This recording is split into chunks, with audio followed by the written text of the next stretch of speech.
కలిదండి గ్రామంలో వేయించేసి ఉన్నటువంటి శ్రీ పార్వతీ సమేత పాతాళ భోగేశ్వర స్వామివారి ఆలయ చరిత్ర. స్వామివారు సుమారు 1100 సంవత్సరముల కిందట ఇదే ప్లేస్లో వెలిశారు.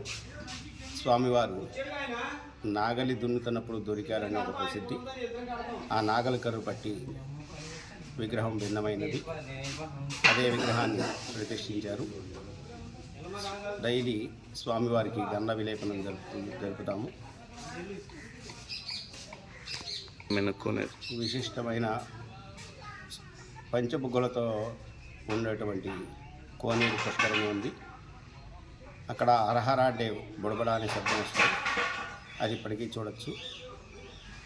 ధ్వజస్తంభం ఎదురుగుండా స్వామివారి పాదాలు ఉంటాయి. స్వామివారి ధ్వజస్తంభం ఎక్కి పైనుంచి దూకారన్న ప్రసిద్ధి. అప్పుడు ఏర్పడిన పాదాలు అవి. శివరాత్రి ఉత్సవాలు వైభవపేతంగా జరపబడతాయి.